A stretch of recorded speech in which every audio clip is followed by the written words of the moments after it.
말씀을 보면은요, 솔로몬이 두로 왕 히람하고 계약을 맺습니다.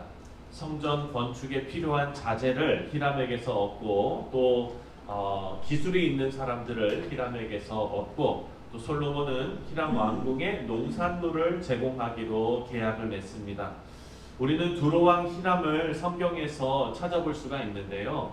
바로 다윗과의 관계 때문에 우리가 볼 수가 있습니다. 역대기 말씀을 보면은 두로 왕 히람이 다윗에게 백향목과 그리고 목수와 석수를 보내서 다윗 왕궁을 짓는 것을 도운 일이 있습니다.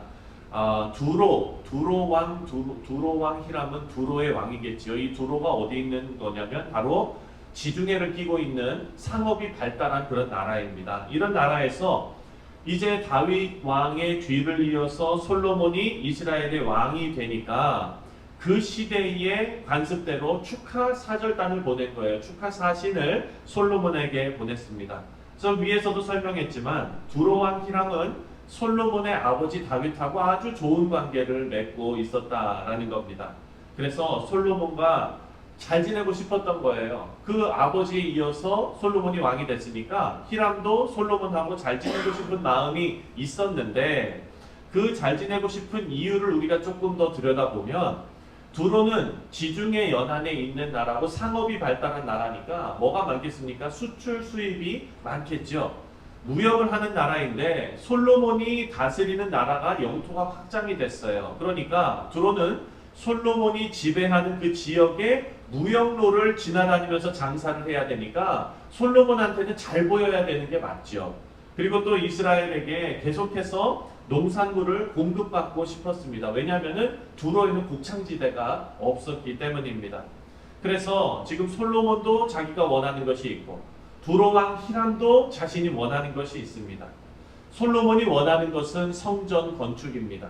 성전 건축하는 것인데 오늘 말씀을 보면 성전 건축을 왜 아버지 다윗이 하지 못하고 지금 자신이 하게 되었는가를 알 수가 있습니다. 다윗이 전국전쟁을 통해서 피를 많이 흘렸고 그리고 또 솔로몬 시대에 하나님께서 평안을 주셨기 때문에 솔로몬이 성전을 지을 수 있게 되었다라고 이야기합니다. 여러분 여기에서 우리가 알 수 있는 사실이 있죠. 사실 성전 건축이라는 것이 이 구약에 나오는 이 성전 건축은 하나님께서 임재하시는 곳이라는 상징적인 의미가 있습니다. 그렇지만 신약에 왔을 때는 우리 모두가 성전이죠. 주 예수 그리스도께서 우리 안에 거하시기 때문에 우리 인생 자체가 하나님 앞에 거룩한 성전이 되어야 합니다. 그리고 또 우리가 이곳을 예배당이라고 부릅니다. 물론 구약의 성전 건축과 우리 교회의 예배당 건축을 동일선상에서 똑같은 걸로 놓고 볼 수는 없겠지만 하지만 그 마음의 정신은 우리가 담을 수 있습니다. 바로 다윗은 정복전쟁을 통해서 피를 많이 흘렸어요. 그러니까 파괴와 전쟁과 이런 일들을 많이 했던 사람이죠. 하나님께서는 그에게 성전 건축을 맡기지 않으셨습니다. 다만 평화와 번영과 하나님의 마음과 이 모든 것이 이루어진 솔로몬 시대의 성전 건축을 맡기셨습니다. 그렇다면 우리도 마찬가지입니다. 성전 건축, 우리의 인생이 하나님 앞에 올바로 서는 것도 마찬가지고 또 우리 교회가 예배당 건축을 하는 것도 마찬가지입니다. 다 한마음으로 평안한 가운데 이루어져야 한다라는 것입니다. 그러면서 성전 건축에 꼭 필요한 백향목을 달라고 합니다. 그리고 이 나무를 베는 일꾼도 필요한데 이스라엘이 모두 값을 치르겠다라고 말합니다. 노예로 끌고 오는 것도 아니고 그냥 공짜로 하는 것도 아니고 이스라엘이 값을 치르겠다라고 말합니다. 히람에게 일꾼을 보내달라고 요청한 것은 이 일꾼들이 나무를 너무 잘 다루는 그런 사람들이었기 때문입니다. 그래서 솔로몬이 어떻게 제안하냐면 히람이 보내온 일꾼들과 그리고 자신들의 일꾼들이 함께 협업할 수 있게 해달라라고 제안을 하는 것입니다. 이렇게 함께 할 때 여러 가지 긍정적인 효과를 기대했던 것 같습니다. 기술도 배울 수 있고 또 원치 않는 소요가 발생했을 때는 빨리 보고받고 해결할 수도 있고 여러 가지로 긍정적인 면들이 있었던 것입니다. 그렇게 약속을 받고 나서 반대로 히람은 솔로몬에게 농산물을 요구를 했습니다.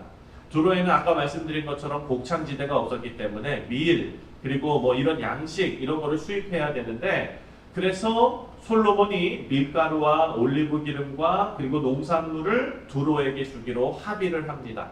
이렇게 순조롭게 성전 건축에 대한 계약이 이루어지게 되었습니다. 자, 그리고 13절부터 18절까지를 보면은요, 성전 건축에 참여했던 사람들 숫자가 기록되어져 있습니다. 거의 3만 명에 달하는 노동력을 모아서 성전 건축에 임했습니다.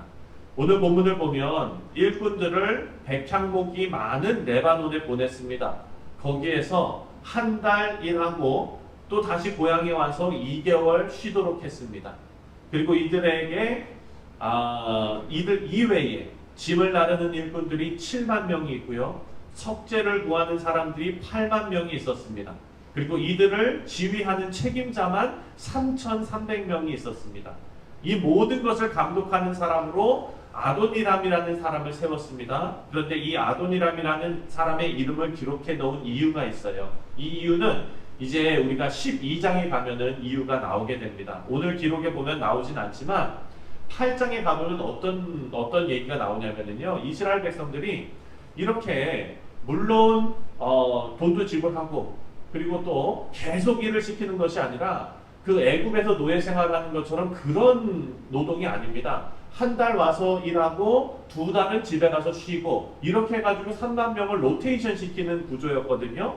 그럼에도 불구하고 이것이 모두 한마음이 돼서 자발적으로 하나님의 성전을 짓는 것을 정말 기쁨으로 했으면 너무 좋았을 텐데 그러지 못했어요.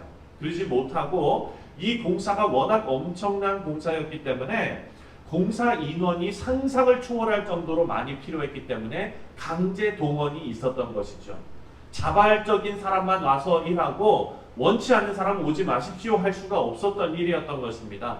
하지만 이런 일이 크게 드러나지 않았던 이유가 있어요. 사람들 가운데서 마음이 내가 왜 거기 가서 일해야 돼? 이런 사람들도 분명히 있었다는 거예요. 그런데 그것이 크게 드러나지 않은 이유는 하나님을 향한 마음으로 자발적으로 성전 건축에 참여한 사람들의 숫자가 불평하는 사람들보다 훨씬 더 많았기 때문이죠. 예.